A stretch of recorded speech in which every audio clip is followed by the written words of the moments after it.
welcome back to my channel. It has been a minute.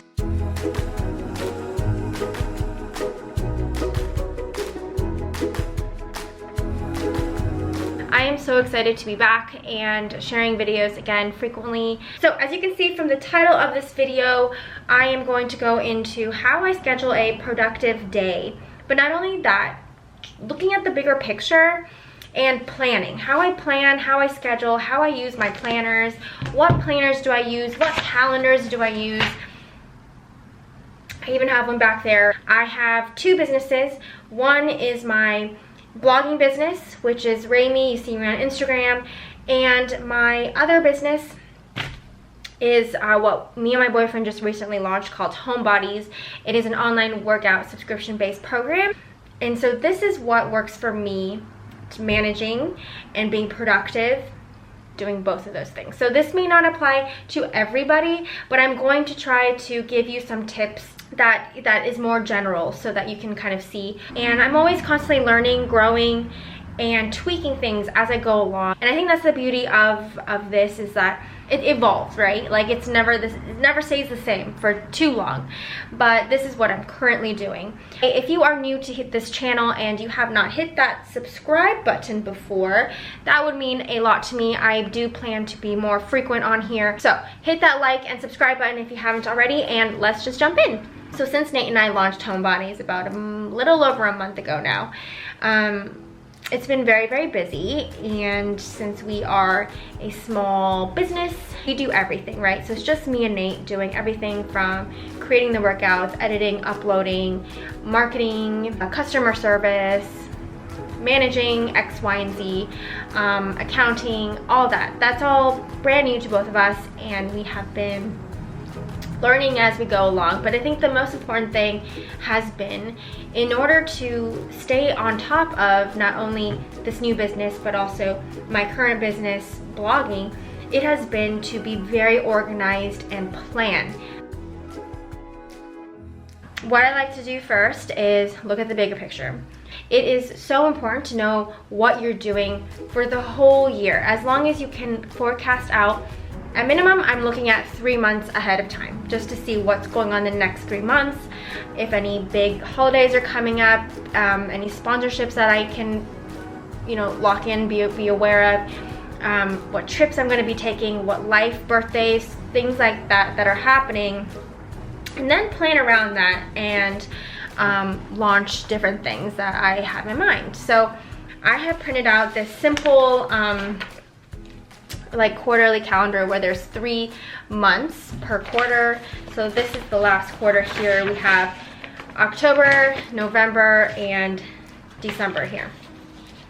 And next to each week is a blank line here that you can fill out, okay, what's going on week 1 of July, for example, week 2 of July, week 3, week 4. So you just fill it out based on what you are anticipating in the next 3 months. So this is super, super helpful, because then you can see by the 3rd week of December, I want to launch X, right? And from there, you can work backwards.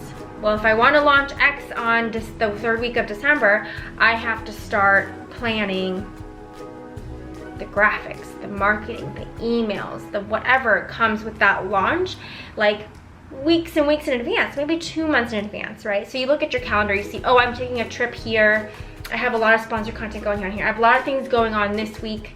So it seems like this week, this blank week that I have up here would be the perfect time to start working on those things.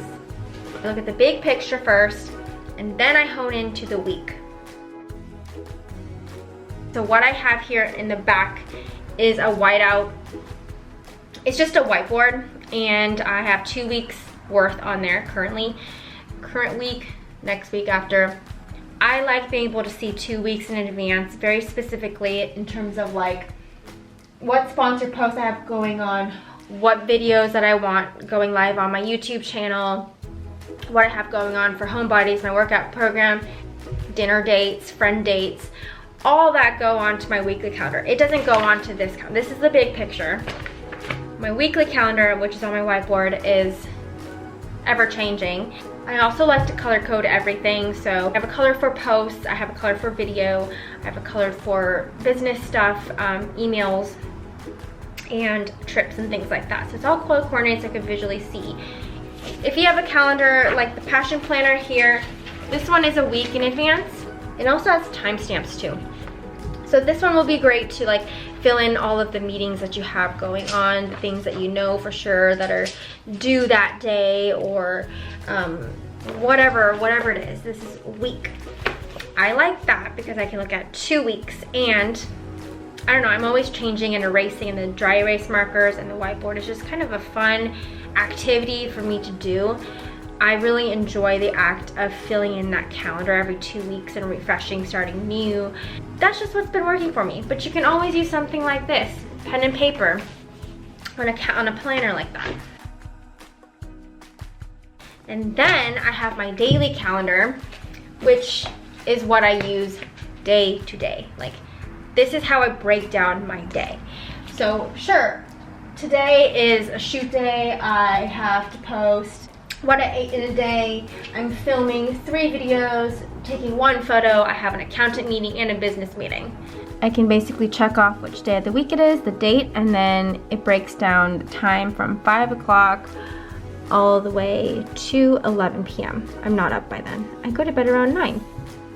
But anyways, this way I can break down, okay, 5:30 is when I wake up. I'm not gonna write that on my weekly calendar because that's weird. So 5:30, I wake up, I make a matcha, I literally write that. And then 7 o'clock is when I start filming HomeBodies. I upload, you know, by 8 a.m. I'm sitting down on my computer. Maybe I wanna work on a little bit of admin stuff before I work into the bulk of my business here. Some fun things that you can do here. I don't really use it too much. The more detailed you get and the less you leave out of those things that you have to do, like eating, taking the dogs out, showering, making a matcha, whatever it is, the more you can see where you have time, like the more you can hone in on like the time you actually have during the day to do what you want to get done. In order to be as productive as possible during the week, I recommend something called batch working. Instead of doing little of everything each day, like emails from 9 to 10, and then from 11 to 12, I'm gonna do 1 hour of market research, and then after lunch, I'm gonna do 1 hour of filming a video, and then I'm gonna edit that video, and then I'm going to write my caption. This is pertaining to like a blogger, but you get the idea. You're kind of doing a little of everything throughout the day. What I have been doing, which has been so helpful to kind of zone in on my task at hand, has been batch working. So what that is you set every day of the week to do one specific task and one specific task only. You aren't dipping your toes into so many different things. So let's say you set filming for Tuesdays. That would mean all the posts, all the videos that you have going on for next week that you're trying to film for in advance would get filmed on the same day. That day is just for filming. You get ready once and you film all day long. You're done after that, which I love. Like, I don't want to have to get ready and put makeup on every day to do one video. I rather just do it all at once, be in that mood, get it done, be exhausted AF at the end of the day, but then I got it all done, right? So one day is for filming, so then the next day could be a writing day, which could mean for me a writing blog posts, writing captions, writing emails, just a writing day. Then I am in that mindset and I stay in that mindset. So helpful. And then maybe the next day is editing. So whatever videos I had filmed on Tuesday is now being edited on this one day. All the photos I took on this day, I don't worry about editing it on that day. I do it on a specific day that I set the tone for.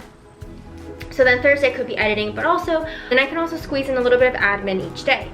I also have a day for business, which is when I do all my HomeBodies stuff.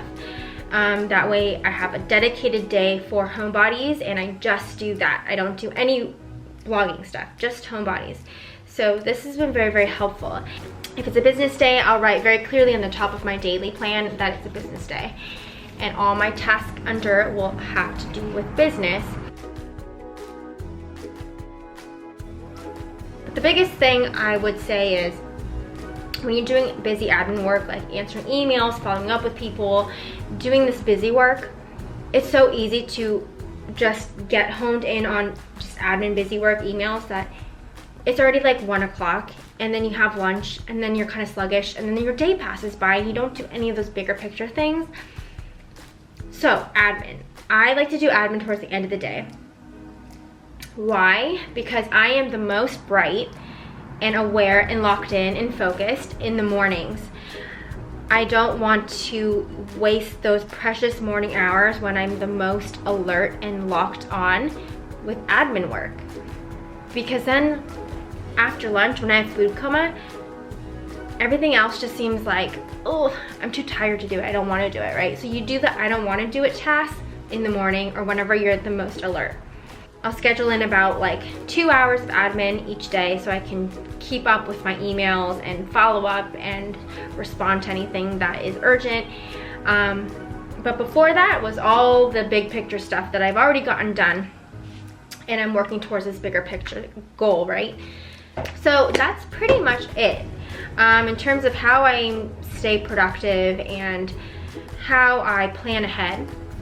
I hope this was helpful. If you have any specific questions, please leave them in the comments below. Happy to answer them. And I will leave any of these like resources, these journals that I'm using, linked in the description box below. I will try to find a whiteboard that you guys, because the size is really nice. I love how big it is. So I will leave also a similar size down below. I actually found this, or I didn't, but Nate found this on the side of the street, so we came up on it. It was free. Anything else that I'm missing, just ask me. I'll leave it down below. So cheers to being productive, and I will see you guys in the next one. Bye.